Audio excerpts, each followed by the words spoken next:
પણ મારા ધામમાં કઈક ભાવિક ભક્તોનો કદાચ અનુભવ હશે કે માં તારા ધામમાં આયા પછી અમારી દેવ જાગૃત આપે રૂપે થયા કે નહીં?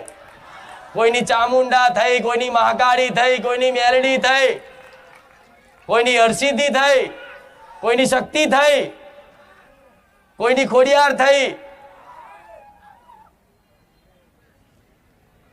આવી બધી દરેકની માતાઓ જાગૃત થઈ અને હોકાટા મારતી થઈ જાય છે ને, તો રામનું નામ જપ કરી લેજો. ધૂણવાની જરૂર નહીં. વગર ધૂણે તમારી માં તમારી જીવાને વાત ના કરતી થઈ જાય. મને મેળવીને કહેજો. કોઈ ધૂણ્યા વગર, કોઈ ધૂણ્યા વગર, કોઈ ડોકું હલાયા વગર, કોઈ શરીર હલાયા વગર અમથાય તે કદાચ તમારી માતા છે ને તમારી વાણી પર બેસી જશે. જો જીભે દેવ આવી ગયું હોય ને તો જેટલી થાય એટલી વાણીની સંયમતા ખાસ રાખજો. આજે નોની નોની વાતે ખરાબ ગારો બોલતા શીખી ગયા છો ને, તો સંયમતા વાણીની ખૂબ રાખજો. બોલવા જાય એવા મિત્રો બોલતા હોય ને તો એમનો સંગ નહીં કરવો. જે ખરાબ આદતો રાખતા હોય, જે ખોટા વ્યસનો કરતા હોય, જેમના ચરિત્ર ખરાબ હોય, એમની જોડે બહુ બેઠક ઉઠક રાખવી નહીં. તો સંગ એવો થાય, મારો સંગ કરશો તો મારો રંગ ચડશે. પણ ઘડીક મારો સંગ કરી અને પછી બહાર દુનિયાદારીનો કદાચ સંગ કરવા જશો ને તો મારા રંગનો તો પ્રભાવ તો રહેવાનો, પણ જે સમયે કદાચ તમને એનું ફળ, એનો અનુભૂતિ થવાની હોય ને એકદમ જલ્દી થશે. વિશ્વાસ છે ને મારા બોલ ઉપર? બસ આ કરી રાખો. કશું જ કરવાની જરૂર નહીં. કશું જ ચોય હેરતા જવાની જરૂર નહીં. કશું જ નહીં. ખાલી રામ રામ રામ રામ રામ. મેં શું કીધું? દિવસમાં 1000 વખત ચાલુ કરો. 1000 થી ચાલુ કરો. બીજે દાડો 1100, 1200, 1500, 1800, 2000, 2100 એમ કરતા કરતા કરતા 10,000 આંકડો પહોંચી ગયો ને, અને 6 મહિના લગાતાર ચાલુ રાખો. જો કદાચ તમારા જીવનમાં નવા નવા ચમત્કાર થતા ના થઈ જાય, મને મેલેડીને કહેજો. અને આ વાતનો અનુભવ મારે લેવાનો છે. ફરી આ વાતનો અનુભવ મારે થોડાક સમય પછી આ અનુભવ લેવાનો છે.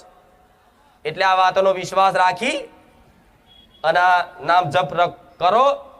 અને જાહેરમાં કોઈ પોતાની ગુપ્ત સાધના બતાવે કે ભાઈ શું જાદુ છે, અંદર કોને દુનિયા ચેક કરે છે. સારું, આ ચોથી આ શીખીને લાયેલો છે કે આટલું જબરું કામ થાય છે, આટલું જબરું બોલે છે. કે છે ને આવું દુનિયા? અમુક ગોવા તો એવાય છે કે એમના માતાનું પૂછે ખુખાર મેડી શું ધૂણસ કે લે. અરે શું ભાઈ ભૂત ધૂણું છું? હે? ભૂત હોય તો ભૂત જેવી વાતો કરે, દેવ હોય તો દેવ જેવી વાત કરે.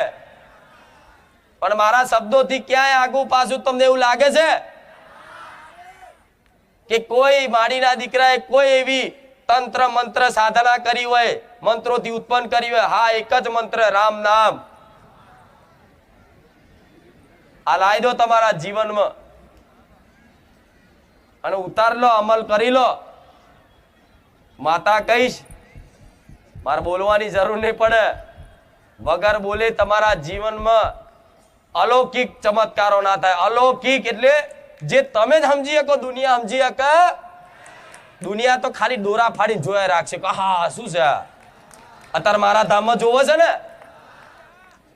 એવું તો શું ખવડાવે છે? બસ ઘેટા બકરા જેમ કે દોડ દોડ જ કરે. કે છે ને આવું માથું ગંજોરા ખરું, બેઠક નહીં લેતા, કશું નહીં કરતા, તો જમનું આટલું બધું થાય છે. લોકો તો લખવું પડે બેઠક લેવામાં આવશે. હું તો જાહેરમાં કહું છું, કઈ કોઈ નંબર જોવામાં, ગાણા જોવામાં આવતા તો જેવા મેરા ઉભરાય છે. કેમ? અહીં જે હૃદયમાં છે ને એ જ વાણીમાં છે, જે વાણીમાં છે એ જ હૃદયમાં છે. છલ કપટ કોને કહેવાય? પાખંડ કોને કહેવાય? કપટ કોને કહેવાય? જે કદાચ મનમાં કંઈક બીજું ચાલે છે અને વાણીમાં કંઈક જુદું બોલે છે, એના કપટ કહેવાય. પણ મારા દીકરા તો હૃદયમાં જે છે, મનમાં જે છે ને એ જ વાણીમાં છે. એમાં કોઈ કપટની વાત ના આવે. જે હોય સ્પષ્ટ ચોખ્ખું.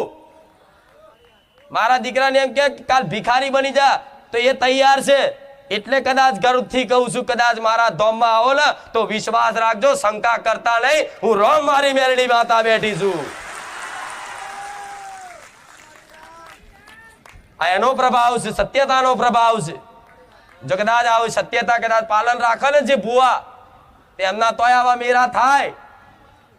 ઢોલ વગાડીને આમંત્રણ ના લો ને તોય મેરા થાય. આ ભલે આજ બારે જામ 500 કિલોમીટર જતી રહો તો આ પાછળ આવે, મને એટલો વિશ્વાસ છે. આવો કે નહીં?